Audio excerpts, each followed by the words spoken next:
Hello और welcome to study IQ। Now Russia ने declare कर दी है इमरजेंसी इन साइबेरिया। यहाँ पे आप देखेंगे न्यूयॉर्क टाइम्स का आर्टिकल है, Russia declares emergency after Arctic oil spill. जो आर्टिक रिवर बेसिन है जो रशिया के नॉर्दर्न साइबेरिया में पानी प्रोवाइड करता है, वहाँ पर बहुत ही लार्ज स्केल पर 20,000 टन का डीजल स्पिल हो चुका है गलती से। और again this is a huge environmental disaster. बताया जा रहा है कि 10 साल लग जाएंगे नदियों को साफ करने में।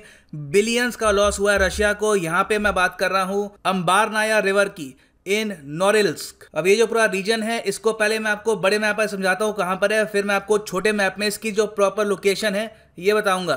सो यहाँ पे आप देखेंगे ये है मैप एशिया का और ये है हमारा प्यारा भारत। हमको यहाँ पे जाना होगा नॉर्थ की तरफ और यहाँ पर आप देखेंगे रशियन फेडरेशन, दुनिया का सबसे बड़ा देश। एक पॉइंट मैं आपको बता दूं, पूरे यूरोप की, क्योंकि रशिया का जो ये पार्ट है ये ज्योग्राफिकली माना जाता है कि यूरोप का पार्ट है, तो पूरे यूरोप में सबसे लंबी नदी है वोल्गा नदी जो बहती है रशिया से। हाँ, अगर हम बात करें यूरोपियन यूनियन की, क्योंकि Russia is not part of European union, तो यूरोपियन यूनियन की जो लॉन्गेस्ट नदी है वो है दनूब। हम यहाँ पे बात कर रहे हैं रशिया के साइबेरिया रीजन की। ये जो पार्ट है ना यहाँ पे रशिया का, this is Russia Siberia region. और जो कारा सी है यहाँ पे आप देखेंगे कारा सी। अगेन जो भी मैं रिवर्स बता रहा हूँ, जो भी सीज बता रहा हूँ, these are very important for exam perspective. यहाँ से बहुत सी नदियाँ आती हैं जो रशिया के साइबेरियन रीजन को पानी प्रोवाइड करती है। अनफॉर्चुनेटली क्या हुआ है कि रशिया ने इंडस्ट्रियल एक्टिविटी यहाँ पर बहुत ज़्यादा बढ़ा दी है और उसके अलावा कॉपर और निकल की फैक्ट्रीज यहाँ पर इंस्टॉल कर दी है, जिसकी वजह से आसपास का जो रीजन है जो हिस्टोरिकली बहुत ज़्यादा साफ, बहुत ज़्यादा ब्यूटीफुल था, आज के समय रशिया का मोस्ट पॉल्यूटेड रीजन बन चुका है।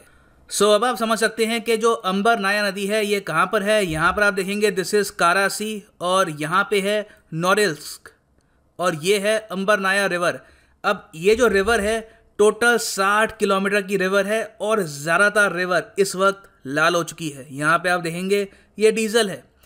इस वक्त अगर कोई मान लीजिए शैतानी तत्व चाहे तो लिटरली इस नदी में बहुत ही बड़ी आग लगा सकते हैं। इसी को रोकने के लिए इस पूरे रीजन में इमरजेंसी घोषित कर दी गई है। सोल्जर्स यहाँ पे तैनात हैं और वो कोशिश कर रहे हैं कि इस पूरी सिचुएशन को वो कंट्रोल करने की कोशिश करें। यहाँ पे आप देखिए this is a huge river और ये एक इन्होंने फाइनली ऑयल को कंटेन करने के लिए एक बैरिकेड लगाया है जो कुछ टाइम के लिए ऑयल को यहाँ तक सीमित रखेगा। ये इस रिवर का नेचुरल पानी था, अब ये ऐसा हो चुका है। यहाँ पे आप देख सकते हैं कंप्लीटली रेड हो चुकी है रिवर और ये सैटेलाइट इमेज है, इससे आप समझ सकते हैं कि डैमेज कितना हुआ है। 60 किलोमीटर लंबी रिवर और यहाँ पे पूरा जो इसका बहुत ही इंपॉर्टेंट पार्ट है इसमें अब डीजल भर चुका है। और ये जो अब एनवायरमेंटल डिजास्टर हुआ है, इससे पहली बात तो बहुत सी स्पीसीज आर्टिक रीजन में एक्सटेंड हो सकती हैं, बहुत सी बर्ड्स, बहुत सी फिश और ह्यूमंस को भी लॉस होगा। यहाँ पर एक फिशिंग इंडस्ट्री थी, अब जो फिशरमैन थे जो यहाँ पर डिपेंड करते थे फॉर देयर फूड, वो यहाँ पे आ रहे हैं, वो कह रहे हैं कि फिश मर चुकी है और जो भी उनको फिश मिल रही है वो पूरी लेस्ड है विद डीजल। और रशिया की जो सरकारी एजेंसीज हैं उन्होंने ये कहा है कि इस पूरे ऑयल स्पिल को साफ करने में आराम से 8 से लेकर 10 साल लग सकते हैं and it will cost Russia billions of dollars. अब क्वेश्चन यहाँ पे आता है कि इतना बड़ा डिजास्टर रशिया में हुआ कैसे। वेल यहाँ पे आपको समझना होगा कि साइबेरियन जो सिटी है नोरिल्स्क, इसकी हिस्ट्री क्या है। यहाँ पर ऑयल की एक्सट्रैक्शन होती है, उसके अलावा निकल की बहुत सारी फैक्ट्रीज हैं यहाँ पर। मगर हमने पिछले 10 साल में देखा है कि रशिया में करप्शन लेवल्स बहुत ज़्यादा बढ़ गए हैं। सेफ्टी कंसर्न्स यहाँ पे लोग फॉलो करते नहीं हैं, प्राइमरली इंडस्ट्रियल रीजन में। तो उसकी वजह से जो इनके फ्यूल टैंक थे जो इनको काफ़ी टाइम पहले चेंज करने चाहिए थे वो इन्होंने चेंज नहीं किए और इनके हिसाब से जो ज़मीन के नीचे परमाफ्रॉस्ट थी वो जब धीरे धीरे पिघल रही है तो जो ऑयल टैंकर है ये डिस्टेबलाइज हो गया और ये जो ऑयल था ये लीक करना स्टार्ट कर गया। हालांकि जो वहाँ पे रिपोर्टर्स हैं वो ये बता रहे हैं कि मास लेवल पर करप्शन हुआ है। इन कंपनीज को रशिया की सेंट्रल गवर्नमेंट से पैसे मिलते हैं अपने ऑयल टैंकर्स को मेंटेन करने के लिए, मगर ज़्यादातर जो यहाँ पर एम्प्लॉयज़ होते हैं या फिर जो मिडिल लेवल मैनेजर्स होते हैं वो जो पैसा है वो आपस में बांट लेते हैं। और इसी वजह से 2019 का जो करप्शन परसेप्शन इंडेक्स था वहाँ पर इंडिया की रैंक थी 198 कंट्रीज में से 80, रशिया की रैंक थी 137। तो रशिया में इंडिया से भी ज़्यादा कई गुना ज़रा करप्शन फैल चुका है। इवन आप अगर कंपेयर करो रशिया को विद चाइना या फिर इवन पाकिस्तान, तो रशिया में कई गुना ज़रा करप्शन है। सो अभी के लिए रशिया ने क्या किया कि जो इस सरकारी कंपनी में इंचार्ज थे इस रीजन में, उनको जेल में डाल दिया, उन लोगों को उन पर केस कर दिया है। व्लादिमीर पुतिन ने यह कहा है कि मैं शॉक्ड हूँ कि ये सब कैसे हो गया, this is a huge disaster, और बिल्कुल है भी।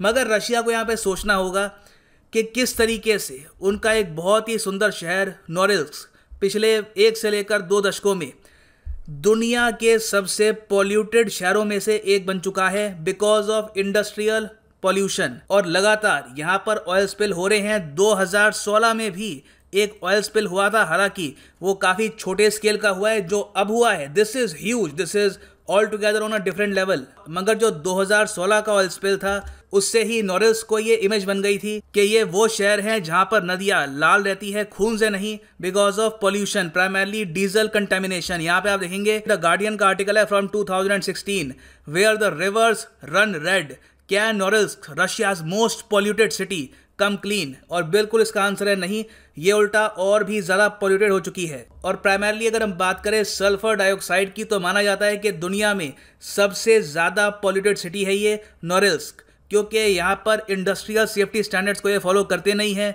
हाई लेवल ऑफ करप्शन है, पब्लिक हेल्थ का ये लोग ध्यान रख नहीं रहे। और इस सिटी को एक्चुअली एक और टैग मिला है, most depressing city in Russia, क्योंकि अगेन जब आसपास का माहौल ऐसा हो, नेचर बर्बाद हो रही हो, हर जगह धुआं हो, तो एक ह्यूमन बीइंग भी हैप्पी रह नहीं सकता। तो अगेन नोरिल्स्क काफ़ी हद तक न्यूज़ में है, तो इसके बारे में भी याद रखना, it is a city in Russia. So इस पूरे इवेंट से हमको सीख क्या मिलती है? सीख ये मिलती है कि कहीं ना कहीं ऑयल स्पिल को कंटेन करने के लिए दुनिया भर की जो कंट्रीज़ हैं, इनको एक संगठन बनाना होगा। और ये ध्यान रखना होगा कि अगर किसी भी देश में ऑयल स्पिल होता है तो उस कंट्री पर एडिशनल पेनल्टीज लगाई जाए। यही एक तरीका है रोकने का ऑयल स्पिल को, क्योंकि अगर आप एक अकाउंटेबल मैकेनिज्म बनाते हैं तो कंट्रीज ऑटोमेटिकली अपने सेफ्टी स्टैंडर्ड्स को इंप्रूव करेगी और कोशिश करेगी कि इस टाइप के ऑयल स्पिल्स आने वाले टाइम में लिमिटेड हो। फॉर द टाइम बीइंग ये है एंड इस वीडियो का। Thanks for listening and as always God bless you all.